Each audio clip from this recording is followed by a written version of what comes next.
And in Portland, Oregon, if you're in Portland, Oregon and listening to this, you know exactly what I'm talking about. The nightclub Darcelle 15, where I got over 10 to 12 years of show business training, like I said, in preparation for this ministry, in Portland, Oregon, is the most popular entertainment spot in Portland. And people, and it's not a gay bar. It attracts people, heterosexual people and family people from the suburbs who celebrate birthdays and anniversaries and special occasions and bachelorette parties and all of that. Darcelle's is the place to go. But anyway, but the club here, Darcelle 15, has been here for 43 years now? Yeah. Something like that. 43 years. And 1967. And we started on a little tabletop over in the corner of the room.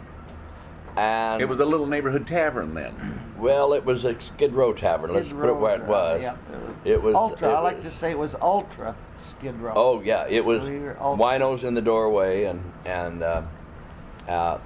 but you know they were our friends, so we had no trouble at all with them.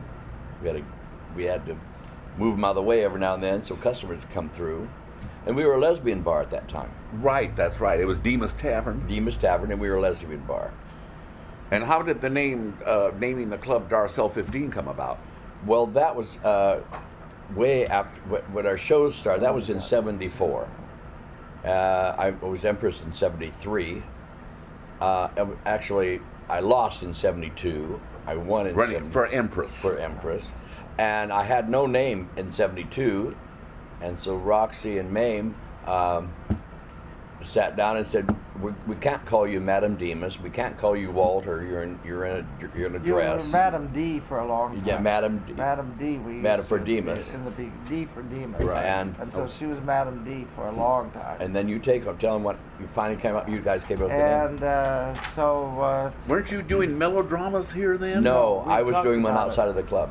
But he had done them outside the club, and I had seen a lot of melodrama in resort places, like Jackson Hole and up in Montana. There was a lot of melodrama there, and I thought that was really cool. Maybe we should do, had the type of atmosphere then that looked like that's what we should be doing here is melodrama. And then we decided, no, that's not quite what it's all about. And so anyway, we got this image put together, and we got this show, but we still didn't have a name for... How did you get the idea of doing female impersonation shows? Our friend Tina Sandell was did shows at the Magic Garden. Yeah, I knew that, yeah. And invited us over there, and we went over. Well, Mame had said at one point, David Hamilton, had said, because we were buddies and all three of us used to hang out, he'd said, well, you ought to do something crazy and wild that Portland hasn't seen before, and certainly hadn't seen a place like ours here.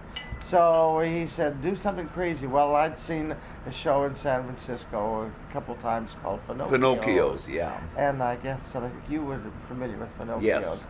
And I was impressed. I couldn't believe that first of all, I'd never seen a female impersonator, and so I was impressed. My gosh, here's these guys all dressed up and being fun and crazy, and I really liked that show. I thought it was very artful and entertaining. So I told both David and Hamilton and Walter at that time, and I said, we've got to think about this female impersonator thing. And I don't know anything much about that, but we both knew how to perform and knew theater. Darcelle and Walter at that time had been in a lot of local theater and he always played doctors and lawyers and did male roles. Portland Civic Theater, yeah. One attorney, one doctor. Anyway, this was a new experience for him too. And so my thought was, okay, he's a big man, he's tall, he's broad and everything. He should try to be a character and should be some kind of a caricature.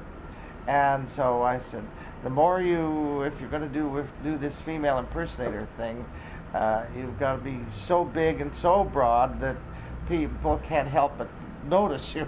Exaggerated And glamour. Exaggerated That's right. glamour. Mhm. Too much makeup, too much jewelry, too much hair, too much wardrobe. And I said, believe me, they'll remember that, and you want to be remembered. That's one of the first rules of show business #1, is to do something where the people are going to remember you. So that's what we came up with, and we designed that look. And then the next thing was a name. How do you call this new image? Okay, well, name again, David had said, well, it looks French. It looks French to me. Looks French. Looks French. And I thought, French. Oh, by golly, I remember when I was working in Las Vegas. You were a choreographer in I Las was a Vegas before you choreographer. came to Portland, right? Before I came to Portland. And I'd worked with a lady, an actress who had just come over from Paris called Denise Darcelle. Denise Darcelle, I remember her. And she Yeah. had just completed a movie at that time, too, called Westward the Women. Westward the Women, yeah. Which she played a big role in.